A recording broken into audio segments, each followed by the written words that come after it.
The 90s gave us a lot of really great stuff. It was the beginning of a creator-driven era. You were seeing some really, really creative shows push the envelope in terms of comedy, in terms of drama, in terms of animation.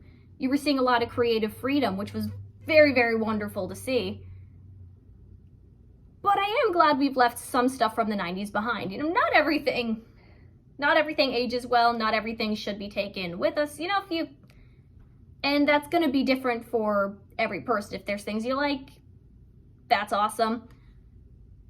So I don't think it's going to be too controversial to say I didn't get into Ren and Stimpy. I definitely recognize it was a groundbreaking show. I recognize it pushed the envelope in terms of comedy, in terms of animation. It was a very, very big hit. A lot of people still really like it. But it never did anything for me specifically. And a lot of it was, I don't get into gross out humor.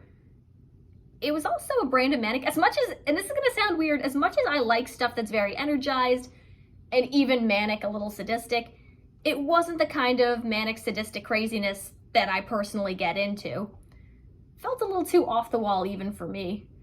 I watched Cow and Chicken on Cartoon Network way more than I was watching Ren and Stimpy. But I'd watch too much TV. I'd watch it when it was on, but it was not something I'd return to. And I'd be forgiving for art. It's also just not an art style that I personally got into nearly as much. I'd say a manic show with a kind of gross out humor. Rocko's Modern Life is the one I really got into as a kid way more because it felt more grounded, it felt more fun, and I really enjoyed the jokes and characters. It was a kind of weirdness that gelled more with me. But Ren and Stimpy was too much off the wall, too gross out for my personal taste.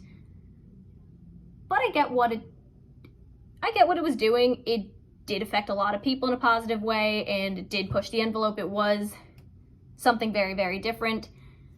And with the stories coming out about the abuses behind the scenes, that's really unfortunate. I am glad that things are changing in some ways. Oh, and also another manic show that I got into more, Invader Zim, but I was a little older. Anyways, I think it'd be an interesting list to show.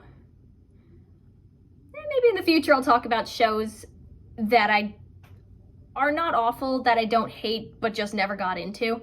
That could be interesting. It's harder to explain something you don't have strong opinions one way or the other about. But with Ren and Stimpy, I get it's not one I have a desire to see. It's not one I have a desire to go back to. I'm glad it affected people positively, but I'm just gonna change the channel and watch something different.